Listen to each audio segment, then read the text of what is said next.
it's finding the self-soothing ways of going, ooh, I'm a little bit into the fantasy now, the fantasy of what I want this to be versus perhaps what you've agreed for it to be.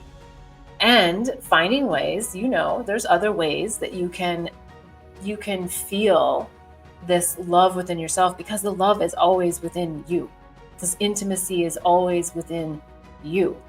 This connection is a beautiful gift coming from this person, but it's also letting it go.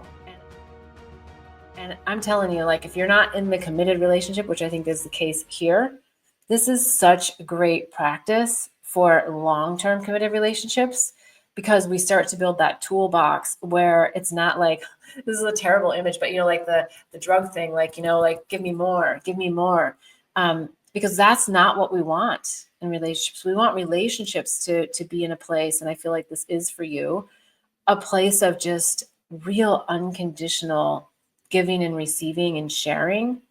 And so it is reducing the expectations. It is reducing the fantasies. It is just coming back to, I have all of that I felt with them inside of me.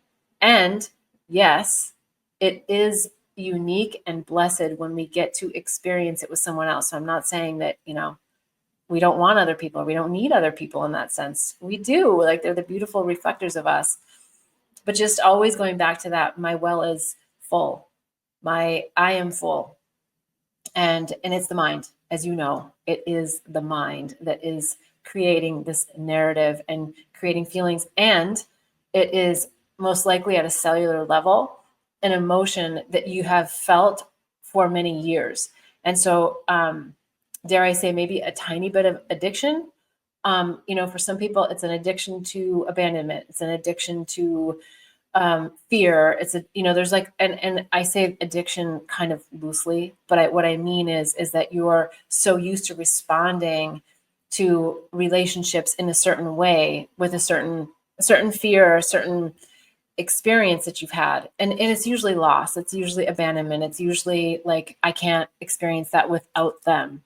And while that is true to some degree, we can experience blissfully neutral states without them, whoever them is.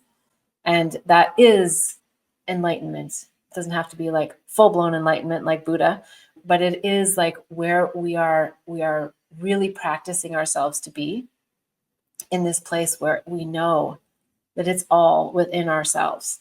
And so I think this feels like just such a juicy example, an opportunity in your life to not focus on the sadness, right? So I'm just looking back at the question. Okay, I've got more here. Okay, so the next day, the sadness that comes, not focusing on that, but going back and focusing on the great love or the great intimacy or the great pleasure, like just the physical pleasure, but just not attaching the stories to it. Okay, agreed. It's not actually about him, as I know the bond we have. But when we aren't physically together, I want to be able to fill my own cup and not only rely on him or any man. Yes. I think, I don't know when that part of the question came in. I think I went into that yeah, that's the best part, is that when are able to be with a beloved, that we just can cherish that time, because we know that we're not going to be glued to them 24/7.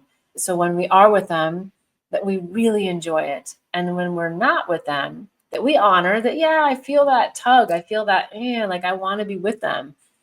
And that you do that, catch yourself, I'm just repeating now, but catch yourself away from the sadness and into the gladness. I don't know, into the like, ooh, I remember what that feels like. And I want to hold that. I want to hold that feeling. And with the word anticipation comes, but I feel I say that with a little caution, because again, the anticipation, if we put it into the lens of future fantasy or future expectation, then we just are setting ourselves up for the possibility of disappointment.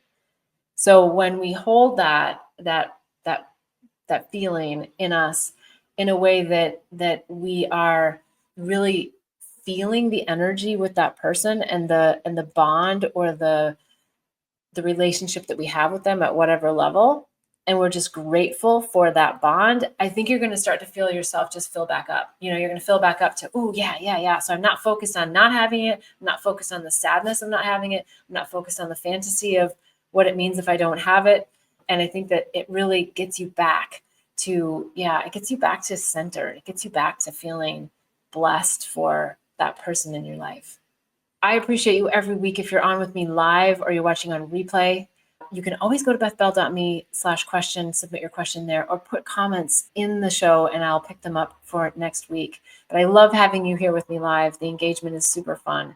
And if you want additional support, you can always go to bethbell.me. There's sessions you can book. There's lots of materials, lots of books that get into deep awakening material, like the Awakening and Healing Handbook. There's the Psychedelics Resource Guide. There's also the Herpes Handbook. And of course, there's the book Angels, Herpes, and Psychedelics, which is all about unraveling the mind to unveil illusions. Many, many things and resources that you can tap into. Until next week, I am wishing you so much bliss and love on the journey. Namaste.